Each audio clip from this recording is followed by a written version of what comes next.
Looking for a fight? You picked the wrong house. My in-laws stood at our door with a gang of thugs, thinking fear would make us surrender. They had no idea who they were dealing with. I'm Akira, a 28-year-old librarian with a past that reads more like an action movie than a quiet bookworm's life. Growing up in the roughest neighborhood taught me survival before I could even spell it. I became a state champion in lightweight boxing and martial arts, not for trophies, but to never back down. They called me Riptide back then, because I was calm until I wasn't, and then I swept everything away. The day I met Kenji changed everything.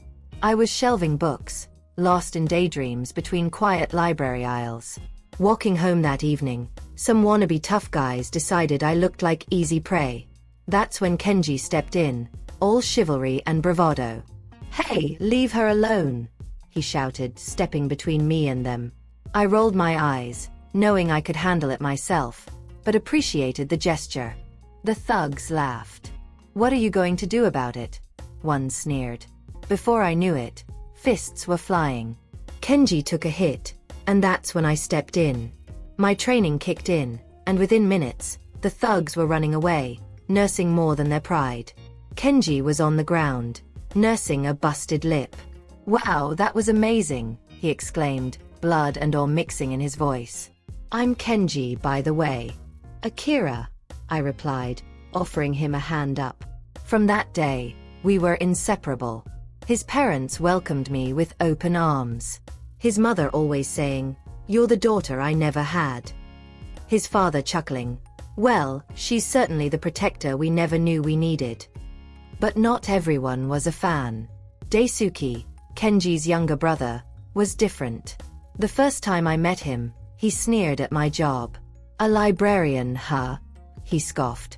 "What do you do? Read all day?" I shrugged. "And keep the world of knowledge safe for the likes of you." He laughed, a harsh sound. "I prefer my women with a bit more edge." I raised an eyebrow. "Trust me, I've got more edge than you can handle." We left it at that, an uneasy truce. But I could tell this was just the beginning of our story, one that would challenge me in ways I never expected. That night, I went home to find Kenji cooking in the kitchen. The smell of ramen wafted through the air, simple pleasure after a long day. "You wouldn't believe the day I had," I started, but he turned with a smile that wiped away any fatigue. "Let me guess, another round with the encyclopedia set?" "Something like that," I laughed. We settled into our routine, a peaceful life punctuated by echoes of my past. I didn't know then how much my old life would come crashing back into my new one. But for now, I was content. I had found a new beginning, a chance at a life I never thought I'd have. First, Kenji's father passed away. Then his mother fell asleep and never woke up. After the dust settled, we found ourselves navigating a new normal. They had left us a small, cozy house in a decent part of town, while Daisuke ended up with an apartment across the city. It seemed like things might calm down, but that was wishful thinking. I remember the day Daisuke showed up unannounced with his new wife, Yuki. She was a whirlwind of attitude and ink, her tattoos trailing down her arms like battle scars. I was sorting through old boxes when they barged in. "Hey, look what the cat dragged in," Daisuke announced with a smirk.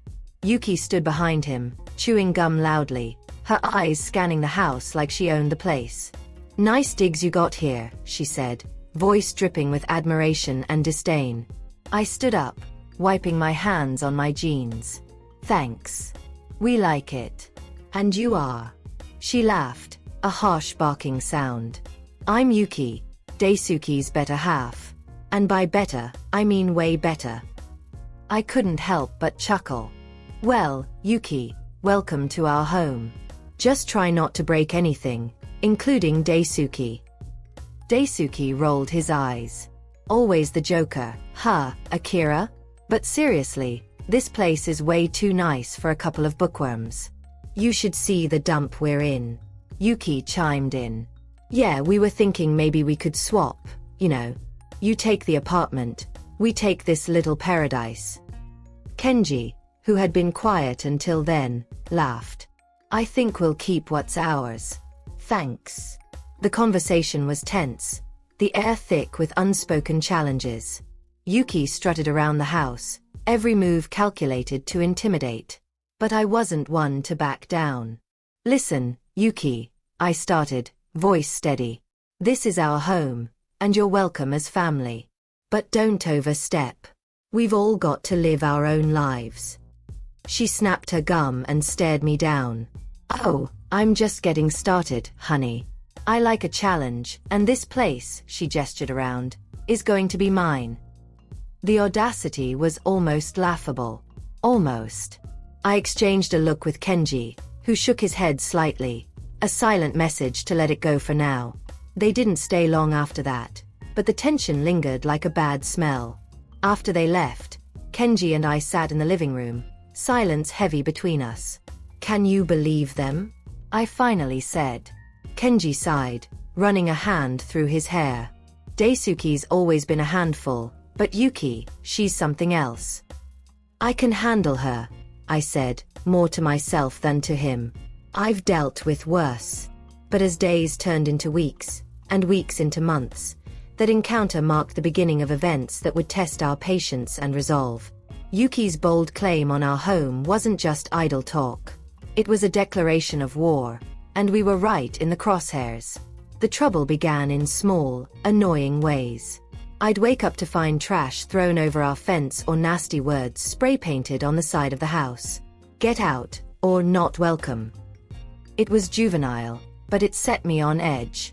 I had a feeling Yuki was behind it. A suspicion confirmed when things escalated. One morning, I found a dead bird on our doorstep. A twisted warning. Anger boiled inside me. I scooped it up with a shovel, mind racing with dark thoughts. I decided to let it slide for the moment, but then Yuki took it a step further. She came strutting into the library one afternoon, a smug look on her face. "Hey, book nerd," she called out loud enough for everyone to hear. I turned, keeping my face neutral. "Can I help you?" She smirked, eyes glinting with malice. "Just wanted to see where the famous Akira spends her days. Quite the boring life you've got here, huh?" I shrugged, trying to keep cool. "It's a living. What do you want, Yuki?" She leaned in close, breath reeking of cigarettes.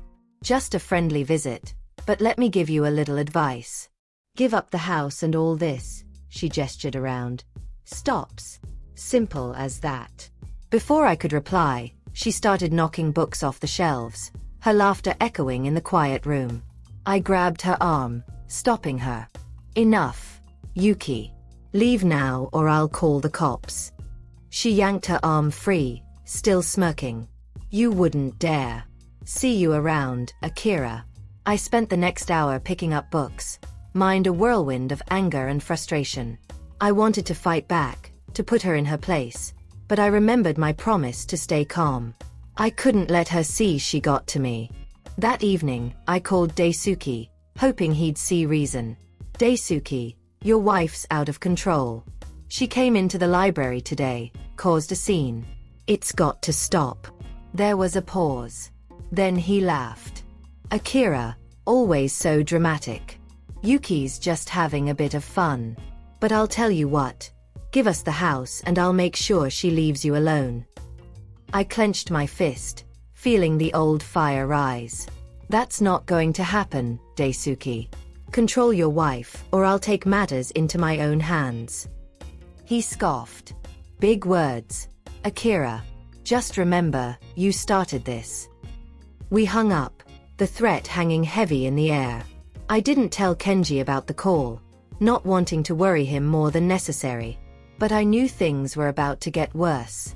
It was only a matter of time before Yuki or Daisuke made their next move, and I had to be ready. The tension was like thick fog, seeping into every corner of our home.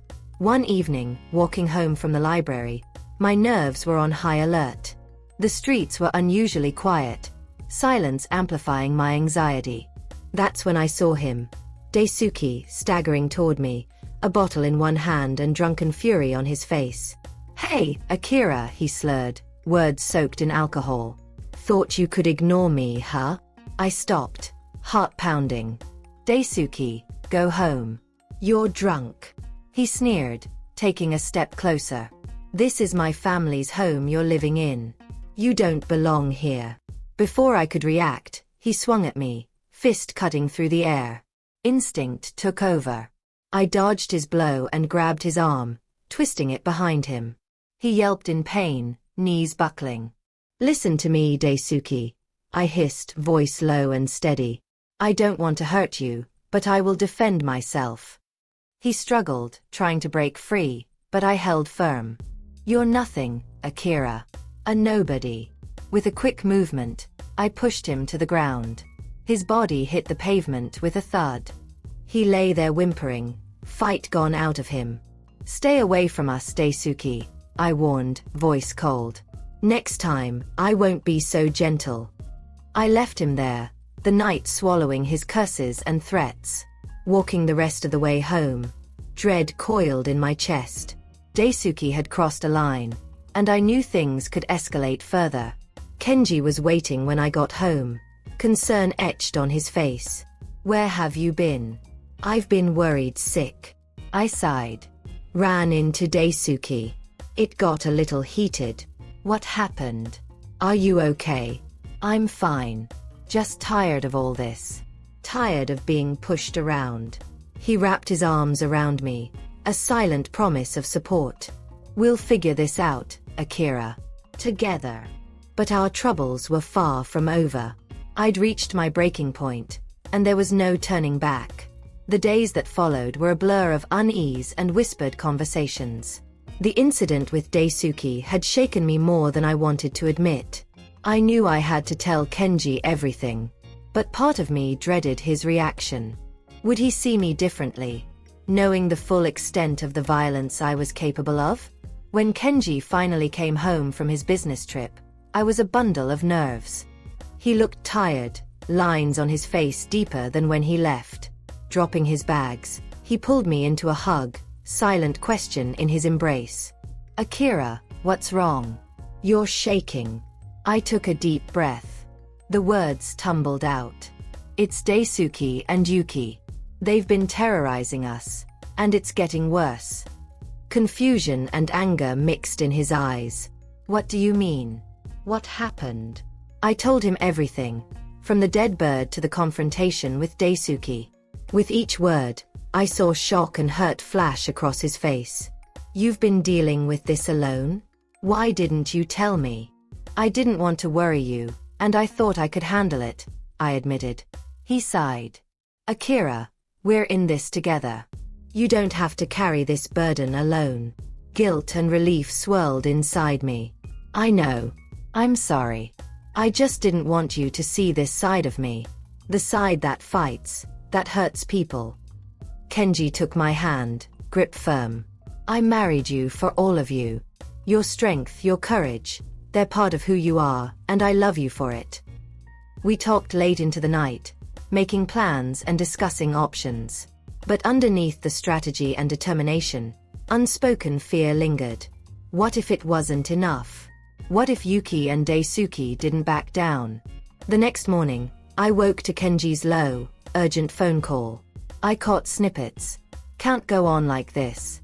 We need to take action. I'll call the lawyer, see our options. He hung up, determination in his eyes. We're going to fight this legally, and if necessary, we'll take other precautions. We're not letting them win. I'm with you, I said. Whatever it takes. One brisk morning, as we enjoyed a rare moment of quiet, a loud knock shattered the peace. We exchanged wary glances before I opened the door. There stood Daisuke and Yuki, flanked by a group of guys with a rough gangster edge.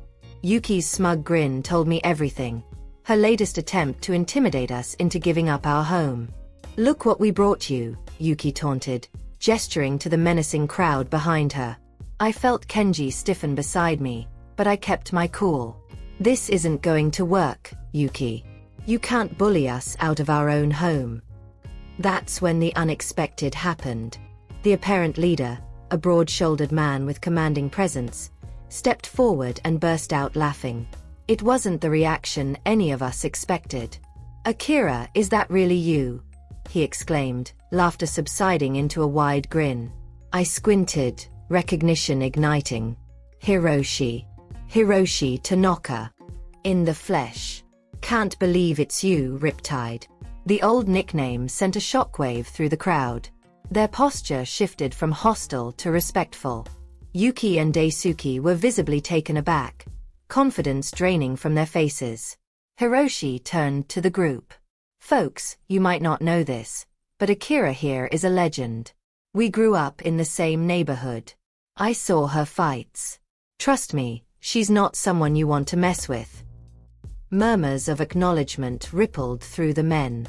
Hiroshi faced Yuki and Daisuke. You two got it all wrong. Trying to bully Akira out of her house? That's not going to fly. Not with me here. Yuki's voice was barely a whisper, bravado gone. But this is supposed to be our house. We deserve it. Hiroshi shook his head. You don't deserve anything by terrorizing people, especially not someone like Akira. Then to me, softer. Look, we've had our differences, but no one messes with you. Not on my watch. With that, Hiroshi turned and his crew followed. Yuki and Daisuke trailed behind, a defeated duo. The neighborhood silence returned, but it was a different kind of quiet, one filled with newfound respect and unexpected security. I closed the door, leaning back against it, adrenaline ebbing away. Kenji wrapped his arms around me, shock and relief mingling on his face. I can't believe that just happened. I smiled, tension finally releasing. Neither can I, but I'm not complaining. We had faced down a threat with the most unlikely outcome. Sometimes the past doesn't just haunt you. It comes back to lend a helping hand. We were going to be okay. We had stood our ground and won. After the standoff with Hiroshi and his crew, things took a swift turn. The air around our little home felt charged with change, a palpable shift in the winds that had threatened our peace. A few days later, I was in the garden when I saw Yuki, her usual brashness gone. Alone, without Daisuke or friends, she loaded boxes into her car. It was clear she was leaving. News spread quickly. Hiroshi had made good on his word, kicking Yuki out of the gang and severing her last ties. Without her tough friends, she no longer felt safe or powerful. Her departure was quiet, a stark contrast to her loud, defiant character. Daisuke came by a few days later, his car filled with belongings. He stopped at our driveway. I met him halfway. Akira, he began, eyes down. I'm leaving too. Sold the apartment. Time for a fresh start. Far from here. His voice lacked the harsh tone I'd grown used to.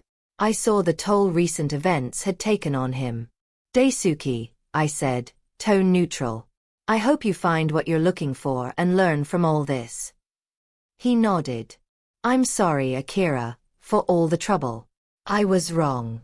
He got into his car and drove away, leaving behind the conflicts and a trail of regrets. The street that once felt like a battleground was quiet again. Inside, Kenji and I watched from the window, surreal relief washing over us. They're gone, I said, almost in disbelief. Just like that, Kenji murmured, arm around my shoulder. It's over. We can move on now.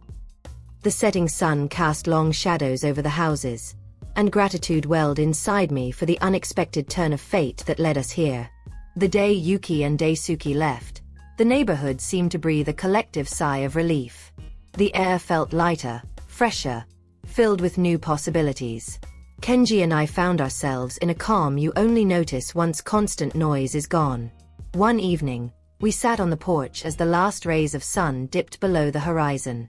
Can you believe it's over? I asked, wonder and relief in my voice. Kenji smiled gently. Honestly, no. It feels like we've woken up from a bad dream. I chuckled, a heartfelt sound long absent. A really bad dream. But hey, we're awake now. With each passing day, the dark chapter of Yuki and Daisuke faded further. Our home felt like a sanctuary again, filled with love and laughter, not tension and fear. I returned to my routine, gardening, reading, the library, a haven of quiet stability. Simple pleasures of neighborhood life once overshadowed by fear and conflict now shone brightly. Evening walks, chats over the fence, shared moments of community. The path had been long and fraught with challenges, but we emerged stronger. Our bonds with each other and our neighbors deepened. The peace that now fills our home is more than the absence of conflict. It is the presence of understanding, resilience, and love.